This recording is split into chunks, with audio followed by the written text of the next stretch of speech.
বান্দা তওবা করলো, ফজর থেকে আর নামাজ ছাড়বে না। এখন খবর কি? আল্লাহ বলে যত নামাজ না পড়ার পাপ আছে এই নিয়ত করার সঙ্গে সঙ্গে আমি আল্লাহ মাফ করে দিলাম। এখনো সুযোগ আছে না নাই? ফজরের নামাজ পড়ার সুযোগ আছে না নাই? আপনি যে নিয়ত করলেন যদি ফজর আগে মরে যান, ফেরেশতারা বলবে আল্লাহ মাগরিবের নামাজ না পড়ে ফজর নামাজ পড়ার নিয়ত করে লোকটা ফজর হওয়ার আগে মারা গেল। আল্লাহ বলে মরে গেলে কি হবে? নিয়তের উপর আমি ওরে জান্নাত দিয়া দিলাম। লা তাকনাতু মির রাহমাতিল্লাহ ইন্নাল্লাহা ইয়াগফিরুয যুনুবা জামিআ ইন্নাহু হুয়াল গাফুরুর রহিম। আল্লাহু আকবার। কোরআন তেলাওয়াত শুনলে আল্লাহু আকবার বলবেন, কারণ কোরআন তেলাওয়াত শুনলে কি হয়? যাদাতুহুম ঈমানা, আল্লাহ তাআলা ঈমান বাড়ায় দেয়। তো ঈমান বাড়ার লক্ষণ চুপ থাকে না। তো ঈমান বাড়ার লক্ষণ হলো আল্লাহু আকবার তাকবীর দেওয়া। জোরে কোন ঠিক কি না? এই তাকবীরে শয়তান বেজার, আল্লাহ খুশি। আপনি সারা জীবন সুবহানাল্লাহ আলহামদুলিল্লাহ যদি জিকির করেন, শয়তান আপনার কাছেই বসে থাকবে, শয়তান লড়বে না। কিন্তু যে আল্লাহু আকবার জোরে বলবেন, রাসূল বলে এত জোরে দৌড় দেয় ওর পিছন দিকটা বাতাস বের হয়। আপনার বলেন তো পিছন দিকের বাতাস মানে কি? বুঝতে পারতেছেন না? কি জোরে দৌড় দেয় শয়তান। তাহলে আল্লাহর কোরআন যখনই তেলাওয়াত হবে তাকবীর হবে কার? লিল্লাহ।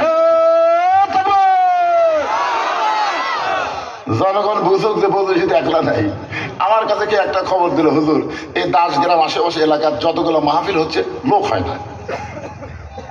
আমাকে বললো, আমি খুবই চিন্তার ছিলাম যে আমি তো অনেকদিন পর যাচ্ছি মারে, লোক যদি না হয়। কিন্তু আজকে আসা দেখতেছি কলজা ভরে গেছে ভাই। বর্ষারে জায়গা দিয়ে পারেনি, শত শত মানুষ দাঁড়িয়ে আছে। তাহলে বক্তা একলা আছেন, আপনারাও আছেন। হ্যাঁ, জোরে তাকবীর দিলে এটা ইন্টারনেটের মাধ্যমে গোটা বিশ্ব ছড়ে যাবে যে দাস গ্রামে, গ্রামের নাম দাস হতে পারে সব পাকা মুসলমান। হ্যাঁ, এই জন্য সাথে আর একবার দেবেন, গলা খাকারে দেন। লিল্লাহ তাকবীর, আল কোরআনের আলো, মুসলমান দুনিয়ার মুসলমান। আওয়ামী লীগ, বিএনপি, জাতীয় পার্টি, জামাত আমরা সব এক জায়গায় হবো। জোরে কোন কথা ঠিক কিনা? একটু মনোযোগ দিয়ে শুনবেন। ওমর ফারুক বলে রাখাল মুসলমান তো মুসলমান, এর মধ্যে ওর আসল নকল কি? রাখাল বলে তুমি যদি আসল মুসলমান হও তুমি দুধ চাইছো কার কাছ?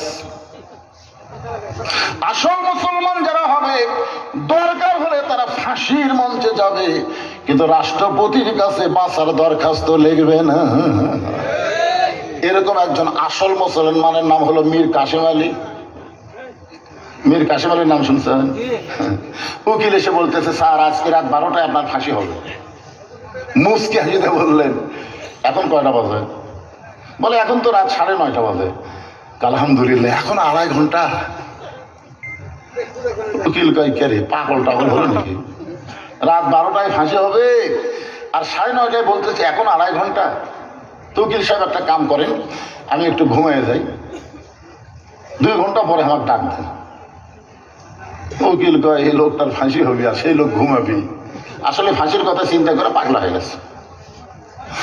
উকিল যখন চলে গেল মীর কাসেম আলী ঘুমিয়ে গেলেন। আর মাত্র 8 ঘন্টা আছে। কয় ঘন্টা? 8 ঘন্টা আছে। এমন সময় উকিল এসে দেখে মীর কাসেম আলী নাক ডাকা ঘুম পাড়তেছে, নাক ডাকা ঘুম পাড়তেছে। উকিল কয় কে রে, আর মাত্র 8 ঘন্টা পর ফাঁসি হবে, এরপরে লোকটা নাক ডাকা ঘুম পাড়ে? সময় যখন নাই উকিল পায়ের আঙ্গুলে গিয়ে এরকম নড়া দিলেন। মীর কাসেম আলী ঘুম থেকে চেতন পায়ে বলতেছে ভাইজান 12টা কি বেজে গেছে? কারণ এখনো বাজেনি, 8 ঘন্টা দেরি আছে। আলহামদুলিল্লাহ, তাহলে আমি ওযু করে একটু নামাজ পড়ি। ওযু করে নামাজ পড়ে বলতেছেন ভাই তাহলে এখন তো যাওয়ার দরকার। এই বলে তিনি একটা পাঞ্জাবি গায়ে দিলেন, খুব সুন্দর ইস্ত্রি করা পাঞ্জাবি গায়ে দিয়ে আতর টাতর দিয়ে সুরমা টুরমা দিয়ে মাথার টুপি দিয়ে বলতেছে কেমন লাগতেছে? আমাকে কেমন লাগতেছে? উকিল কান্দে বলে স্যার আর সামান্য সময় পর আপনার ফাঁসি হবে, এরপর আপনি মুচকে মুচকে হাসেন। মীর কাসেম আলী বলে পাগল রে, আমি কেন ঘুমাইছিলাম তুই জানিস? আমি কেন ঘুমাইছিলাম তুই কি জানিস রে পাগল, আমি ঘুমের মধ্যে দেখতে পাইলাম আমি কেন দেরি করতেছি, আল্লাহ তাআলা 8টা জান্নাতের দরজা আমার জন্য খুলে ধরে আছে।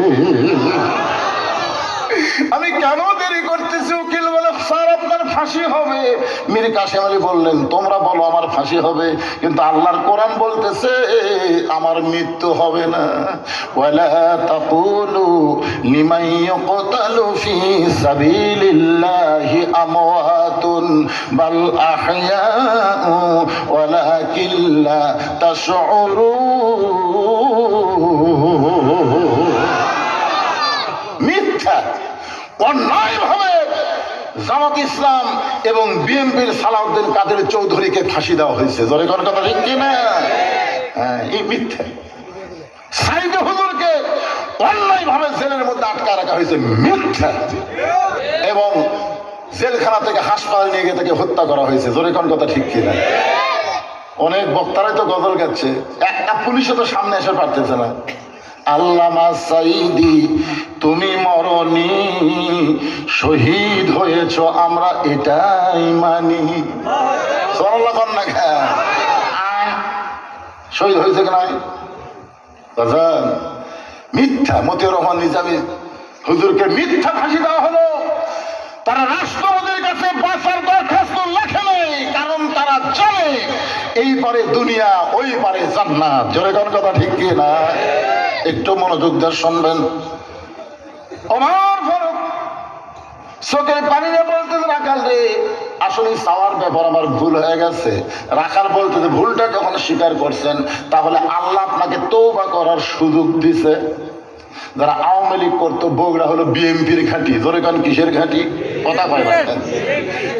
আমি হয়ে আইনি দেখতেছি বগুড়া হলো বিএনপির ঘাঁটি। এই সারা বিএনপির মধ্যে এই নৌকা কিভাবে ঢুকলো? আমাদের দেশ, আমাদের বগুড়ার তো নদীও কম। জোরে কান ঠিক কিনা? এক নদী আছে করত, তার তো পানি থাকে না। চিন্তা করি মাথা ঘরে আমার কেড়ে, একেবারে বিএনপির ঘাঁটির মধ্যে নৌকা ঢুকলো। তা আমরা এখন মাহফিলে বলতেছি যে ভাই নাঙ্গল দিয়ে হাল চাষ করে আমরা ধানের আবাদ করেছি, সেই ধানটা নৌকাত করে নদী পার করে ওই পার গিয়ে আমাদের ধানগুলো মাথা লাগবে, দরকার আছে গাড়ি পড়লা। জোরে কোন কথা ঠিক না? নাঙ্গলের দিন শেষ। একটু মনোযোগ দিয়ে শুনবেন, ইশারা ইঙ্গিতে একটু কথা বলবো, আপনারা বুঝা নেবেন। তারপরে যেই কথা ডাইরেক্ট বলা লাগবে সেটা আমি তো ডাইরেক্ট বলবোই। ওমর ফারুক বলতে রাখাল ভাই আসলে চাওয়ার ব্যাপার আমার ভুল হয়ে গেছে। রাখালটা বলতে ভুল যখন স্বীকার করছেন তাহলে আল্লাহ তওবা করার সুযোগ দিয়েছে। ওমর ফারুক বলে রাখাল আমি তওবা করতেছি। রাখাল বলে আপনি মূর্খ মানুষ, তওবা কেমনে করবেন? কারণ যে চাওয়ার ব্যাপারে সতর্ক হয় না সে দুনিয়ার সবচাইতে বড় মূর্খ। আমি আপনাকে তওবা পড়াই, আপনি আমার সঙ্গে তওবা পড়েন। এবার রাখাল হযরত ওমরকে তওবা পড়াচ্ছে। ওমরের চোখ দিয়ে দর দর করে পানি পড়তেছে। আল্লাহ তোমার কোরআন যখন দুনিয়াতে চালু থাকবে, ওমর যদি ভুল করে একটা রাখাল পর্যন্ত ভুল ধরে তওবা পড়াবার পারবে। ধরে কর না সুবহানাল্লাহ। আপনাদের দাসগেরা মসজিদে আল্লাহর আইন আছে না নাই? ইমাম যদি 4 রাকাত আসরের 3 রাকাতে বসে, 4 রাকাত আসরের কয় রাকাত? তো সব মুসল্লি খেয়াল করেনি, কিন্তু একটা ভ্যানালা খেয়াল করছে। ভ্যানালা অটো ভ্যান চলাই, ওই খেয়াল করছে কি রে আসরের নামাজে 2 রাকাত পর এক বৈঠক, আবার 4 রাকাত পর এক বৈঠক, হুজুর যেদিন 3 রাকাত বসলো, যেই বসিছে ভ্যান আল্লাহু আকবার, ইমাম মনে মনে কয় রে তুই যতই লোক মাঝে আমি উঠতেছি না, 41 সালের আগে আমার তোলে কে? এই মনে করে ইমাম যদি স্বৈরাচারী হয়ে বসাই থাকে, আপনারা বলেন তো মসজিদের সব মুসল্লি ইমামের পক্ষে থাকবে না ভ্যানালার পক্ষে যাবে? কারণ মসজিদে কার আইন চলে? মসজিদে কোনো বাপের আইন চলে না। আল্লাহর হুকুম নবীর তরিকা মোতাবেক যদি নামাজ পড়ো, আমরা তোমাকে ইক্তেদায়ে বিহাল ইমাম কব। আর তুমি যদি নবীর তরিকা বাদ দেয় ইচ্ছা মতো স্বৈরাচারী করো, আমরা লোকমা দিয়ে তোমাকে সাইজ করব। লোকমা গ্রহণ করলে তুমি নেতা, না গ্রহণ করলে তোমার পাল্টায়া আরেকজনকে নেতার জায়গা পাঠায় দেব। ধরে কোন কথা ঠিক কি না? তো মসজিদে আল্লাহর আইন চলে, আর বাংলাদেশের বাইরে কার আইন চলতেছে? এইটা একটু মনোযোগ দিয়ে শুনবেন।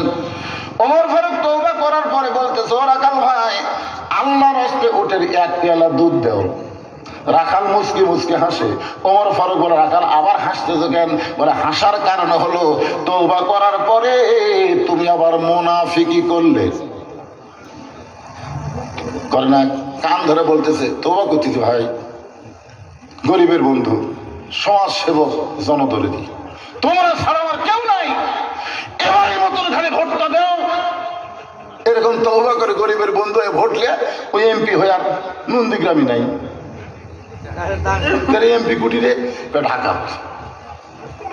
কি মনে করতেছে? এরকম তওবা করার পরে জনগণের বন্ধু না হয়ে নিজে যখন চোর বাটপার চুচ্চর হয়ে যায়, ও পুরা মুনাফিক হয়। জোরে কোন কথা ঠিক কি না?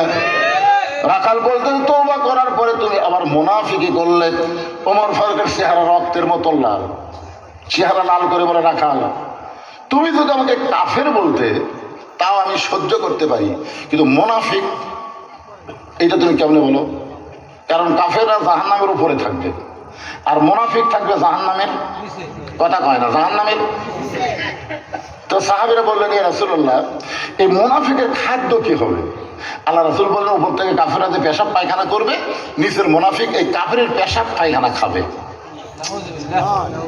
সাহাবীরা বললেন, হুজুর এই মুনাফিক কোন দলত থেকে বাড়াবে? আল্লাহ রাসূল বললেন, আফসোস করে লাভ নাই, এই মুনাফিকের আবাদ হবে মুসলমানের ভিতরে। আর গোটা বিশ্ব খুঁজে বর্তমান শ্রেষ্ঠ মুনাফিকের দেশ হলো বাংলাদেশ। দরিকার কথা ঠিক কি না? এরা নবীর প্রতি দরুদ পড়ে, নবীরে সালাম করে মসজিদের ভিতরে, কিন্তু নবীর সমাজ গড়ার কাজে এদের দ্বন্দ্ব মনে বাজে। দরিকার কথা ঠিক কি না? নবীর পিছনে নামাজ পড়ে সামনে কাতারে, মাথায় টুপি পাগড়ি নিয়ে জুব্বা নিয়ে নামাজ পড়ে। আবু বকর রাদিয়াল্লাহু যেখানে নামাজ পড়ে তার বাম সাইডে, কখনো ডান সাইডে নামাজ পড়ে। এত বড় একজন হুজুর মানুষ সামনে কাতারে নবীর পেছনে নামাজ পড়ে।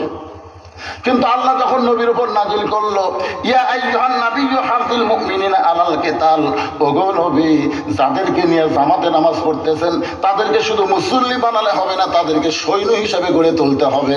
কারণ যে কোনো সময় মক্কার কাফেররা মদিনা আক্রমণ করতে পারে। মক্কার কাফের যদি মদিনা আক্রমণ করে তখন দোয়া দিয়া দরুদ দিয়া কিন্তু আপনি মদিনা রক্ষা করতে পারবেন না। ওই মক্কার কাফেরদের বিরুদ্ধে অস্ত্র ধরা লাগবে, হুকুম কার। এই আয়াতটা যখন নাজিল হলো, এই টুপিওয়ালা জুব্বাওয়ালা এই তসবিহ নবীর হাঁটুর সাথে হাঁটু লাগাই বলতে, হুজুর এটা না গন্ডগোলের আয়াত। আপনারা বলেন তো, আল্লাহর কোন আয়াত গন্ডগোল আছে? আজকে বাংলাদেশে অনেক হুজুরেরা দেখেন টঙ্গীর জায়গা দখল করার জন্য মানুষ হত্যা হচ্ছে। ধরে কোন কথা ঠিক কিনা? এরকম যদি বাংলাদেশ দেওয়া হয়, এরা কি মারামারি করবি ভাইরে? বাংলাদেশে যত দল আছে প্রত্যেকটা দলের মধ্যে কম দল আছে না নাই? ধরে কোন আছে না নাই? কিন্তু এমন একটা দল এই বাংলাদেশে আছে যারা নিজের জন্য কোনো কাজ করে না, তারা কাজ করে আমার আল্লাহর কোরআনের জন্য। জোরে কোন ঠিক কি না? তাদের মধ্যে কোনো মারামারি নাই, কোনো দলাদলি নাই। বাজান একটু মনোযোগ দিয়ে শুনবেন। ওমর ফারুক রাগ করে বলে, রাখাল আমার মধ্যে মুনাফিকের কি দেখলা? রাখাল বলতেছে, লিমা তাকুলু মালা তাফআলুন, আপনার মুখের সাথে মনের মিল নেই। আপনি সত্যি করে বলেন তো, আমি কি মালিক? ওমর ফারুক বলতেছে, তুমি তো রাখাল, তাহলে আমি যদি রাখাল হই তাহলে আপনি রাখালের কাছে আল্লাহর হস্তে উঠে এক পেয়ালা দুধ চাইলেন। আপনি বলেন যত আল্লাহর হস্তে চান, মালিককে বাদ দিয়ে রাখাল কোনোদিন দিবার পাওয়ার রাখাল আছে? মনে করেন আমি একটা রাখাল, আমি কিন্তু কোরআনের একটা রাখাল। এখন টেস্ট থেকে যেই নামছি, একজন এসে হাতের মধ্যে 100 টাকা দিয়ে কয়, হুজুর দোয়া করেন। আমি কি দোয়া? কারণ বইয়ের পেটে বাচ্চা আছে, আল্লাহ যেন একটা পুত্র দেয়। যেই বলছে বইয়ের পেটে বাচ্চা আছে, আল্লাহ যেন একটা পুত্র দেয়, তখন তো আমার ক্ষমতা আমি জানি। আমি 3টা মেয়ের বাপ, আমার দোয়া দিয়ে যদি পুত্র হয় তাহলে 3টার মধ্যে কি একটাও আল্লাহ আমাকে দিত না? আমি ওর কানে কানে বললাম, ভাই আমি 3 মেয়ের বাপ রে। প্রথম মেয়ে হওয়ার পরে দ্বিতীয়বার যখন সন্তান পেটে আসলো, আমি আমার বউ সবসময় নামাজ পড়ে দোয়া করছি, আল্লাহ একটা তো মেয়ে দিছো, এইবার একটা পুত্র দাও। কেমন হলো না? আবার একটা মেয়ে হলো। তাহলে স্বামী স্ত্রী মন খারাপ করে একেবারে গ্যাপ দিয়ে দিলাম, বাচ্চা কাচ্চা না হলে আবার ধান্দা। আমার বড় মেয়ের বয়স যখন 19, আমার মেজো মেয়ের বয়স যখন 15, তখন আমার বাপ এসে বলতে দেখি আবার আমার 4টা ছেলের মধ্যে 3টারই ছেলে মেয়ে আছে, তোকে কি আল্লাহ কোনো ছেলে দিবে না? তখন আমি কইলাম আব্বা 2টা মেয়ে তো আল্লাহ দিছি, আমার কি দরকার? আমার বউ বলতেছে সাইড থেকে না না আর দিবি না। আর আব্বা বলতে তুই কি বুড়া হয়ে গেলে কেন বাবা, তুই কি বুড়া হয়েছে? এই কথা বলে আব্বা বের হয়ে গেছে ইশারা বাসা, আমি বুঝবার পারছি আব্বা কি করলো। তখন আমি বাপ মাকে নিয়ে 12 সালে হজ করতে গেলাম। 11 সালে তো আমি করে আসলাম, 12 সালে আমার বাপ মাকে নিয়ে গেলাম। যেখানে যেখানে দোয়া কবুল হয় প্রত্যেক জায়গায় মাকে বলেছি, বাবাকে বলেছি এই জায়গায় বলেন আল্লাহ যেন আমাকে একটা ছেলে দেয়। সব জায়গায় দোয়া করছে। আমি 13 সালে এসে আবার চান্স নিলাম বহুদিন পর, যে বাপ মা মক্কা মদিনায় দোয়া করছে এইবার ছেলে না হয় যায় কোথায়। আল্লাহ সেইবার আবার একটা মেয়ে দিল। তখন আমি বুঝলাম যে আমার দোয়া দিয়ে ওই বইয়ের পেটের বাচ্চা পুত্র হবে না। ওই আমাকে 100 দিছে, ওকে আমি 200 দিলাম। তা বুঝলাম তো টাকা চাইলে দোয়া হুজুর হবিরাতে পাগলা, আমি 3 মেয়ের বাপ। বলে হুজুর তাহলে আমার টাকা আমার দেন, আপনার ডাব লিখতেন না। ওই যখন 100 টাকা দিলাম মারছে দৌড়, আমি পিছন থেকে হাত ধরে বললাম কোথায় যাবি? বলে কাউসারি হুজুরের কাছে যাবো। ওই মাহফিলে আমি আর কাউসারি 2 জনে বক্তা ছিলাম। কাউসারির কাছে ছেলে আছে মেয়ে আছে, হুজুর পরীক্ষা। আমি বললাম কোনো হুজুরের কাছে না, কোনো পীরের কাছে না, কোনো মাজারে না, পাবার যদি চাও আসল জায়গায় চাও। আসল জায়গা কি? আরো জোরে জোরসে বলুন ইয়াকা নাবুদু ওয়া ইয়াকা নাস্তাইন। যার গোলামি করবো তার কাছে চাবো, আমি চাই পাইনি দেখে তুমি পাবা না তা কিন্তু না। বাজান একটু খেয়াল করেন, রাখাল বলতে পথিক সত্যি যদি আল্লাহর রাস্তায় উঠে 1 পেয়ালা দুধ চাও, তাহলে এখান থেকে মালিকের বাড়ি হলো 10 মাইল দূরে। ওই মালিকের বাড়ির দরজাকে বলে মালিক তোমার রাখাল উট আর দুম্বা চড়াই, তুমি মালিক যদি হুকুম দাও তাহলে রাখাল আল্লাহর রাস্তায় উঠে 1 পেয়ালা দুধ দিবে। ওমর ফারুক বলে রাখাল ভাই এত কষ্ট করে 10 মাইল দূরে মালিকের বাড়ি যাওয়ার দরকার নাই, বরং তোমাকে 2টা টাকা দিলাম, এই 2টা টাকার বিনিময়ে তুমি উঠের 1 পেয়ালা দুধ দাও। রাখাল মুসকে মুসকে হাসের বলে পথিক তুমি কি হযরত ওমরকে চিনো? সুবহানাল্লাহ। রাখাল হযরত ওমরকে লক্ষ্য করে বলে পথিক তুমি কি হযরত ওমরকে চিনো? যদি ওমরকে চিনতা তাহলে এরকম বেসাইদা কথা বলতে পারতা না। ওমরের গুপ্ত বাহিনী যদি দূর থেকে দেখবার পাই, তুমি আমাকে 2 টাকা ঘুষ দিছো, আর মালিক বাদ দিয়ে তোমাকে উঠে 1 পেলা দুধ দিলাম, তাহলে তোমাকেও ধরবে আমাকেও ধরবে। এই বয়সে কি তুমি ধরা পড়বার চাও?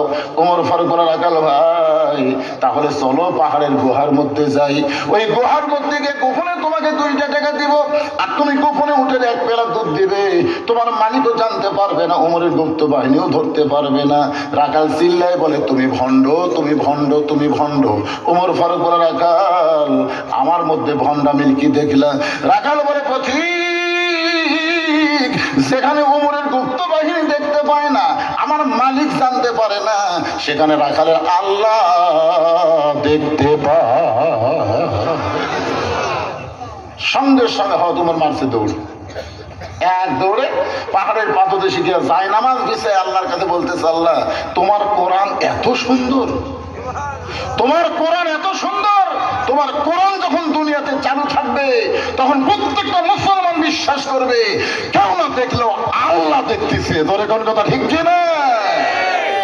আজকে আসর নামাজ পড়ে এসে তুমি দাম দেখার গেছে, যা দেখো উপর তুমি পানি চলমল করতেছে, আর নিচে তুমি পানি নেই। এখন আসর নামাজ পড়ে যাচ্ছে, কপালত নামাজের দাগে আছে, চারিদিকে তাকাচ্ছে, কেউ নেই। আস্তে করে বসে আইল কাটা দিয়ে ওই পানিতে হাত ধোছে, ধুয়ে আবার দাঁড়ায় বলতেছে আলহামদুলিল্লাহ কেউ দেখেনি, আলহামদুলিল্লাহ কেউ দেখেনি। কোন জায়গা শুকিয়ে কোনটা করা লাগবে? আপনারা বলেন তো ওই লোকটার নামাজ আছে কিন্তু কি নাই? এই ঈমান না থাকার কারণ হলো এই এই ওমর ফারুক পাগলের মতন কান্দার বলে আল্লাহ তোমার কোরআন এত সুন্দর, আমি রাখালকে দেখি নাই আল্লাহ এতক্ষণ পর্যন্ত, রাখালের ভিতরে তোমার গোটা কোরআন আমি দেখতে পাই। রাখাল পিছনে এসে বলতে পথিক যতই কান্দ উটের দুধ আমি দিবার পারলাম না, তুমি যতই কান্দো উটের দুধ আমি তোমাকে দিবার পারলাম না। ওমর ফারুক বলে, রাখাল ভাই উটের দুধের কোনো দরকার আমার নাই, বরং তোমার কাছে আমি জানতে চাই তুমি না দেখা আল্লাহকে কলিজার মধ্যে জায়গা দিয়ে তুমি যে আল্লাহর কোরআন অনুযায়ী চলতেছো, এর বিনিময়ে তোমার চাহিদা কি? হুজুর, আপনি যে 50 বছর কোরআনের হক তাফসীর করলেন, এরপরেও 13 বছর আপনাকে জেলখানায় বন্দি করে রাখলো, হাসপাতালে নিয়ে গিয়ে আপনাকে হত্যা করলো, আপনি এত কিছু করলেন, আপনার চাহিদা কি হুজুর? একটা চাহিদা নাই? আমির হামজা 3 বছর জেলখানায় বন্দি থাকলো, চ্যাংড়া বউ থুয়ে একটা বাচ্চার জন্ম দিয়ে আসা দেখি বাচ্চার ছিল না, বাচ্চার বাবক ছিল না, কারণ 3-4 মাসের বাচ্চা থুয়ে জেলত গেছে, আসা দেখে যে 4 বছর হয়ে গেছে, আসছে না? তা আপনার বলেন তো আমির হামজা, তুমি কোরআনের হক কথা না বললে তোমাকে জেলে যাওয়া লাগতো না, এই কোরআনের হক কথা বলার কারণে আজকে তুমি জেলে গেলে, তোর চাহিদা কি? মিজানুর রহমান, যে বাংলার মানুষ তোমার জন্য পাগল, সেই বাংলা থুয়ে তুমি মালয়েশিয়ার থাকলে কেন? আজকে আবার কি জন্য আসলে? তোমার চাহিদা কি? প্রত্যেকটা মানুষের একটা চাহিদা আছে, আছে না নাই? জোরে করে আছে না নাই?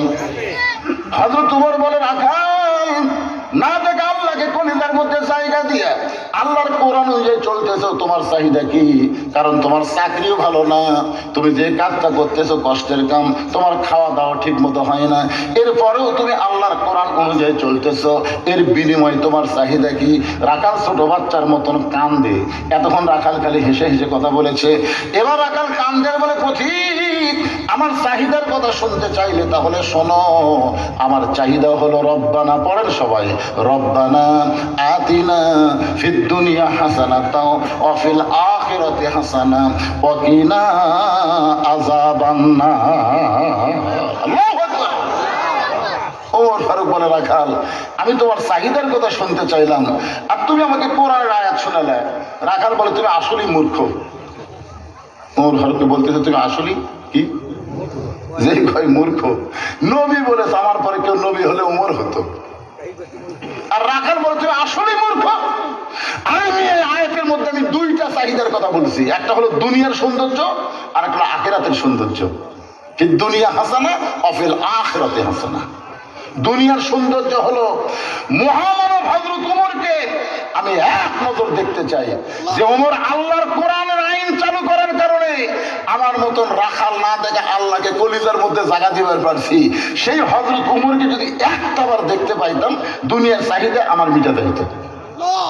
আমার 2 নম্বর চাহিদা হলো, আমি রাখাল যখন মরে যাব, মরার পরে অধম রাখালকে আল্লাহ যেন জান্নাত দেয়।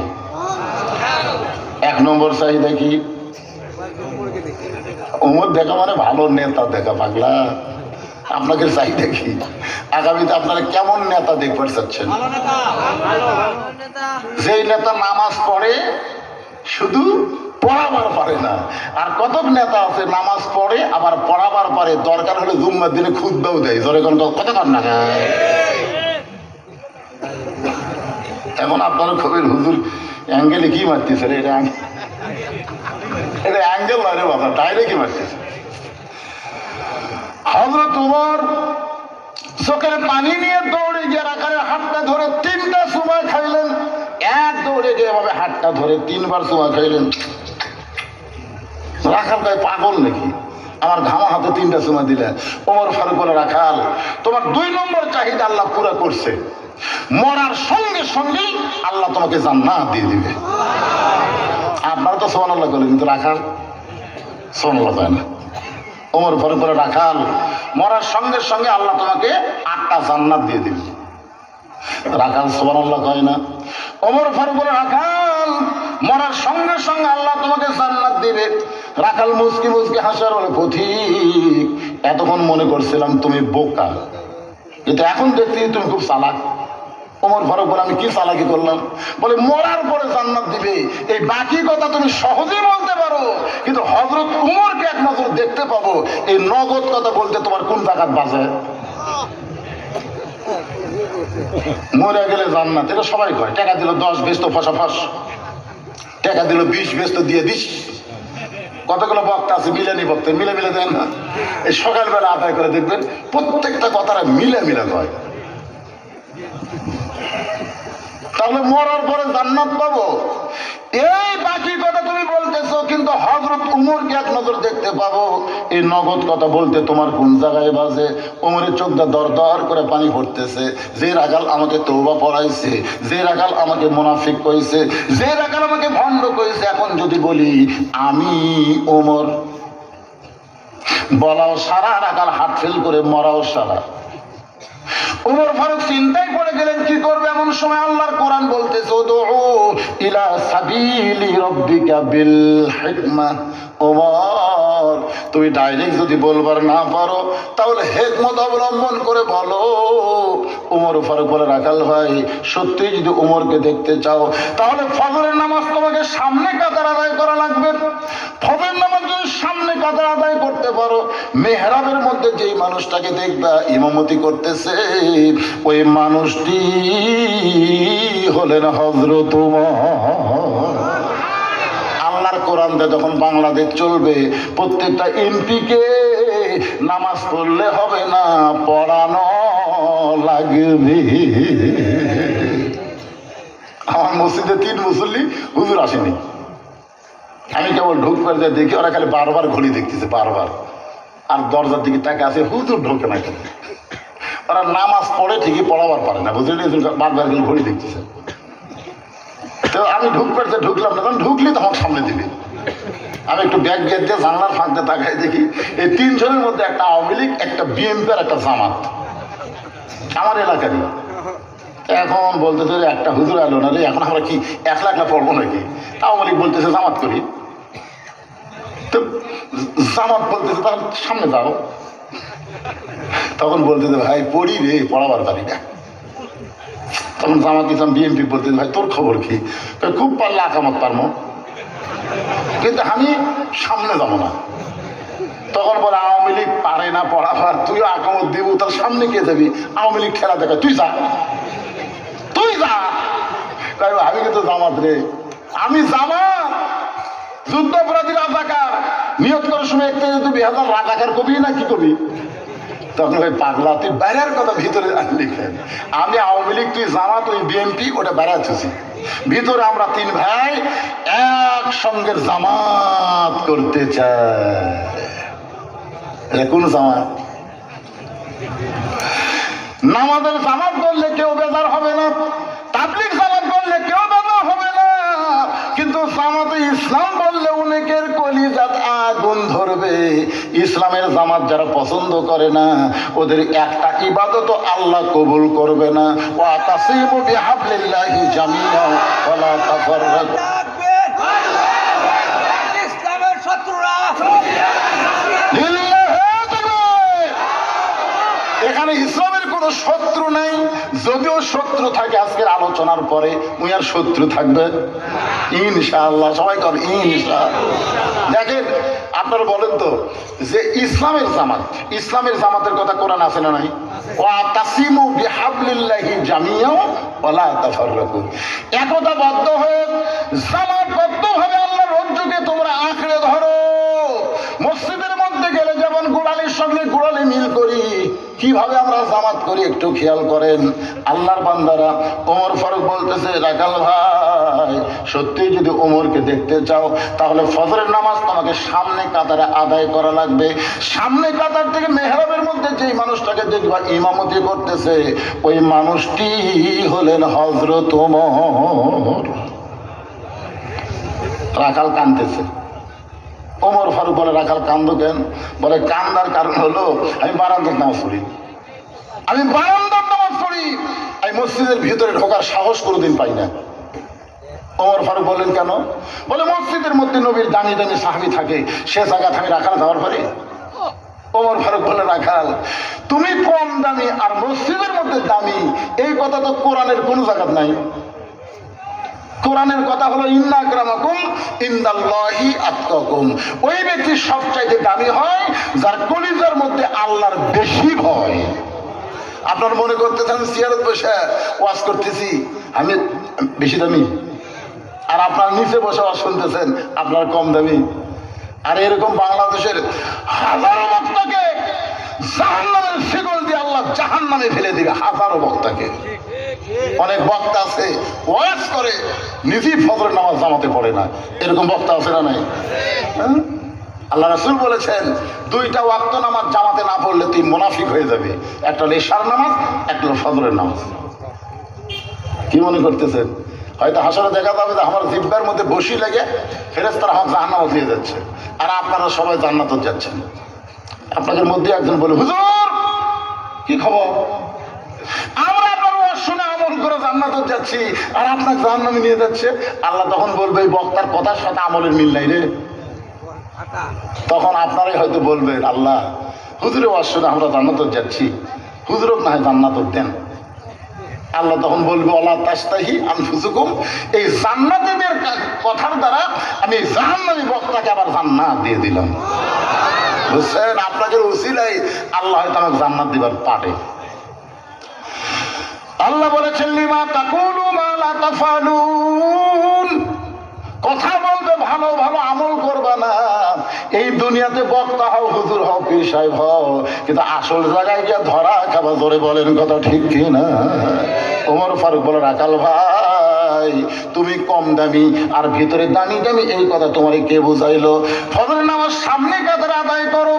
রাখাল বলতে আজকে এশার নামাজ পড়ার পরে আমি আর বাড়িতে যাচ্ছি না। ওমর ফারুক বলেন কেন? বলে এশার নামাজ পড়ে বাড়িতে গেলে ফজর সামনে কাতারে পাওয়া যাবে, তাই আমি এশার পর থেকেই ফজরের নামাজ সামনে কাতারে যাওয়ার চেষ্টা করব। ওমর ফারুক বললেন, রাখাল বলো তো ফজর থেকে জোহর আর এশা থেকে ফজর এই দুই ওয়াক্ত লম্বা কেন? খুব খেয়াল করবেন, এশা থেকে ফজর আর ফজর থেকে জোহর এই দুই ওয়াক্ত লম্বা কেন? রাখাল বলতেছে আমি তো বলতে পারি না ভাই। ওমর ফারুক বললেন তাহলে শোনো, ফজর থেকে জোহর আল্লাহ লম্বা সময় দেওয়ার কারণ হলো এই লম্বা সময়ের ভিতরে তুমি খেতে খামারে কাজ কাম করবে, চাকরি বাকরি করবে, অফিস আদালত করবে, কুলি মজুরি করবে, এগুলা করতে গিয়ে তোমার দেহের যে ক্ষয় হবে, এশা থেকে ফজর আল্লাহ লম্বা সময় দিছে, এই লম্বা সময় ঘুম পারলে ওই ক্ষয়টা আল্লাহ ঘুমের মাধ্যমে পুরো করে দিবে। সুবহানাল্লাহ, জোরে কর না কেন? ঘুম হচ্ছে আল্লাহর একটা মস্ত বড় নিয়ামত। কি বুঝতেছেন? আমার বড় ভাই এখন চ্যাংড়া আছে আর আমি বুড়া হয়ে গেছি, কারণ ওই ঘুম লাগে না। তো এসার পরে ডাঁটে ঘুমাই, ফজরের সময়টা জামাতে যায় আর আমি গেলে ওয়াজ করে বেড়াই। বুঝলেন? খুব খেয়াল করবেন, ঘুম একটা আল্লাহর নিয়ামত। এই যে সন্ধ্যার সময় ওয়াজ করে আসলাম বগুড়াতে, এর চাইতে 5 গুণ লোক বেশি সন্ধ্যার সময়। কারণ সন্ধ্যার সময় ওয়াজ শুনে শান্তি, এশার নামাজ পড়ে ডাঁটে ঘুম দিবি, ফজর জামাত পড়বি। ঠিক না? 100বার ঠিক। আজকে দিনের বেলা একটা মাহফিল করলাম, দিনের বেলা ওখানেও তো দেখলাম মানুষ কোন তাও জুম্মা নামাজের আগে